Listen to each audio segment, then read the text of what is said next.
I'm going to show you today how to use the lace paste. Lace paste is basically a 4D gel.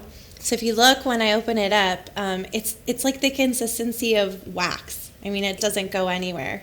And so these are used to create beautiful 3D lace designs or any type of fantasy or 3D nail art that you could imagine. Today, I'm just going to show you a pretty easy way to use it on like an everyday client in the nail salon. So as you can see, I have it. I'm wearing some gloves and I'm just going to roll this into sort of a little snake, nice and thin. And I'm actually going to get rid of half of this. This is going to ensure that this goes on nice and thin on the nail. Here's my little snake. Just gently press that where I want it to stick. So I'm going for kind of a V shape here. And so there's my little V shape.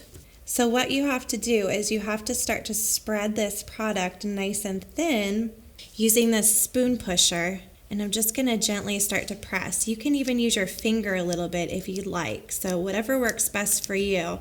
But this stuff needs to be as thin as could be on that nail, almost to where it's like see-through even. One of my favorite tools to squish this stuff down is the clear stamper because the stuff won't stick to it and it really starts to smooth the product out. I'm going to take my little silicone tool and I'm going to use this to just get our edges fixed up here. And this is where all the work goes into this product. After this, it's just plain fun. So I have a nice edge again. And now I can either grab my clear stamper and start to press this out with the clear stamper, or I can use my finger or whatever tool I feel like works best to do this.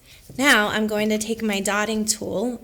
We just had these ones made, so they have a little teeny weeny side and then another small side. And if you look at most lace, it has a pattern to it. You'll see a lot of flowers in them, so I start with my largest holes. I'm going to use my dotting tool to just open this up. I'm going to make some large holes here in the lace paste. And then if I want to flatten, see how some of these have little lips now? If I want to flatten that, I just come in ever so gently with my clear stamper and just flatten that back down again.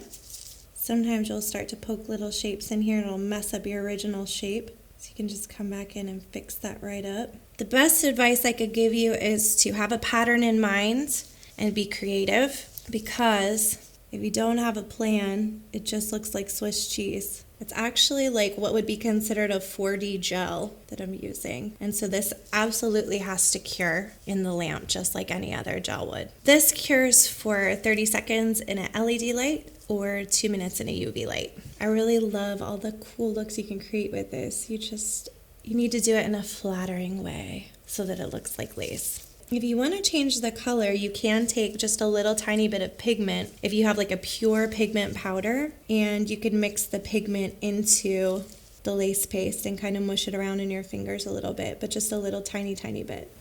So Lauren, what are your time-saving tips when it comes to doing nail art? Because I think a lot of people see stuff like this and they think that's so elaborate. But I mean, it might take a lot of time per nail. My biggest tip is to try the technique first. That way you know how much time it does take you. Once you have your time figured out, I mean, you can easily calculate then how much you need to charge, especially if it's like some type of, high-end product that was very expensive for you, like the chrome, things like that. In order to really make a price list, you don't just say, hey, what are you charging? What are you charging? Because we all do that. That's not how you do it. You figure out what it costs you, how long it takes you to do it, and then you figure out what your nail art is worth, So for me, personally, when I was doing nails full-time, I loved Tammy Taylor used to teach about bringing in $40 an hour.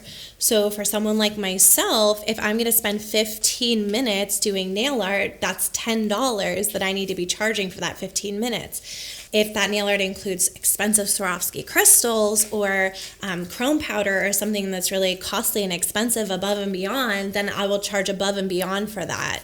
So this goes over like a completely finished nail. So this particular nail, I put black gel polish on it, cured it, then I put the top coat on it and cured it. And then I wiped the sticky layer off. So it's like totally finished nail, and this adheres perfectly. So after I have my design on there, if you can see there's just a little residue right here, I can wipe that off with just a little bit of alcohol and a brush, and then I'm gonna go ahead and stick this in the lamp and cure that. So that's how to finish it off.